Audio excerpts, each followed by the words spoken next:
Welcome to footballgameplan.com, where football makes sense. I'm Emery Hunt, the czar of the playbook. Bring you our NFL Week 6 preview between the New York Giants and the Chicago Bears. Now let's take a look at some keys to victory for both teams, starting with the Giants. There's nothing more that you can say about the Giants offense other than the fact that they have to execute better. They must work for the small victories within a drive to build that confidence and get that rhythm going, whether that's gaining positive yards, picking up the blitz, completing a pass, finishing a block. If you string together a lot of these little things, it'll start to pay off for them offensively. Now on the defensive side of the football, the pass defense will be put to the test this week as the Bears can really spread the field. The Giants, despite some injuries, will have to find ways to get that big nickel package rolling this week, as the Bears may not threaten you with speed, but they are just as effective because of their size and what they bring to the table as far as high pointing the football is concerned, and also in the red zone with those tall targets in Alshon Jeffrey, Brandon Marshall, and also Martellus Bennett, the tight end. Now let's move over to the Bears in this ballgame. And Chicago's offense couldn't get in sync early versus the Saints last week, but there were still some positive takeaways, like the fact that they expanded the field offensively by attacking every area of the field. They have to do the same thing this week versus the Giants. What definitely can't happen again is the breakdown in pass pro, the miscommunication in picking up the blitz. That can't happen versus a team that's looking to get back on track like New York. Defensively, the biggest matchup will occur in the slot and over the middle of the field. As like New Orleans, the Giants have the potency in their receiving core that can really threaten the middle of the field. Now, while the Bears are hurting in the middle of their defensive line, the pressure this week must come from the edges in order to get to Eli Manning. Right now, the Giants' passing game is not where it needs to be, and I think versus the Chicago Bears, they can have some success if they utilize turn-back protection to get Eli Manning off the spot. Let me show you what turn-back protection is. And with turn-back protection, the one thing I like about it is it gives the offensive line a leverage advantage, and it allows you to block down and get your quarterback on the move. And you want your right tackle to lose ground a little bit with his inside leg to help secure that left gap, his inside gap. So basically, everybody is blocking down, center block down, tackle block down.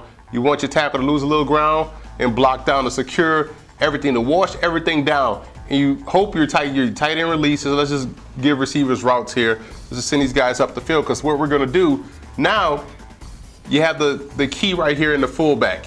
You want him to shoot out to the flat to run past crossface of the defensive end, because you do have your tailback lead it up on him, and you dashing Eli out, or you sprinting him out, or you rolling him out. So you're getting him on the move. This will be his launch pad spot. You're protected here. You're blocking everybody down. And Eli Manning has a built-in hot read, and you can run combo routes with your tight end and wide receiver. So you see how simple turn-back protection will allow you to wash everybody down, giving Eli Manning more time in the pocket, moving him off the spot, and hopefully getting that passing game going with the short, quick passing game. The Chicago Bears have one of the best backs in the league in Matt Forte. And the New York Giants want to come into this ball game, one, getting pressure on Jay Cutler, two, reestablishing the line of scrimmage versus the running game. And here's how the Bears can run an influence trap to get Matt Forte to football and allow him to run to daylight. We're going to show you what an influence trap is. We're influencing the defensive end to fly up the football field. He wants to be aggressive. We're influencing him to come upfield, and we're going to trap him with the play side guard. So what we're going to do, everything is blocked as normal. Boom, combo block here. And we're going to have the play side tackle block down on the defensive tackle. We're going to have the tight end work up to block the middle backer. Boom, because again, we're influencing him to come upfield because the play side guard is coming to kick him out.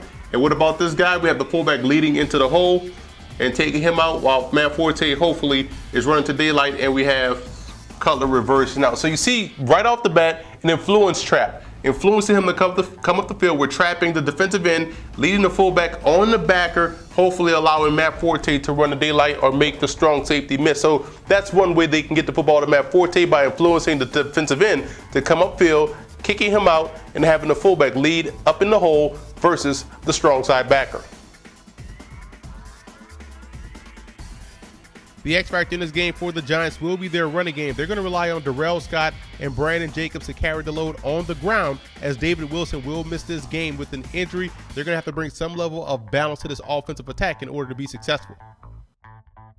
The X factor for the Bears will be their secondary. They're going to have to match up better this time around versus the same style of passing attack as the New Orleans Saints, as far as the fact that they do have three guys that can threaten you vertically down the field. So the Bears secondary will have to bring their A game this week versus New York.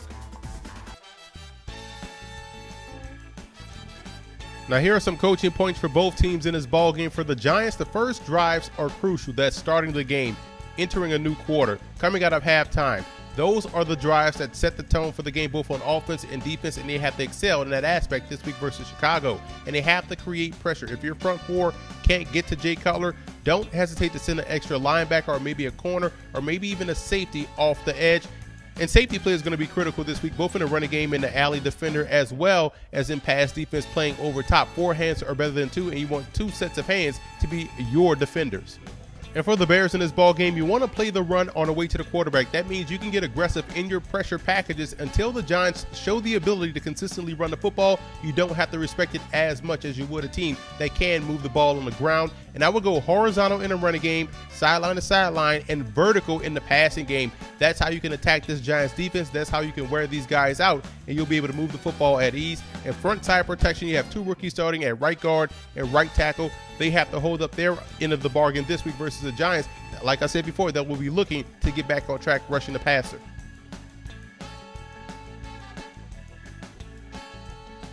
I like Chicago in this ball game. Both teams are dealing with injuries, and it's only week 6. But I like what the Bears bring to the table on offense. They can stretch the field vertically. They can run the football with Matt Forte. And right now, the Giants don't have the consistency from drive to drive, down to down, to move the football. So I like the Bears to win this one at home. And I also want to give a huge shout out to Bear fan forums and Giant fan forums for always showing football game plan support.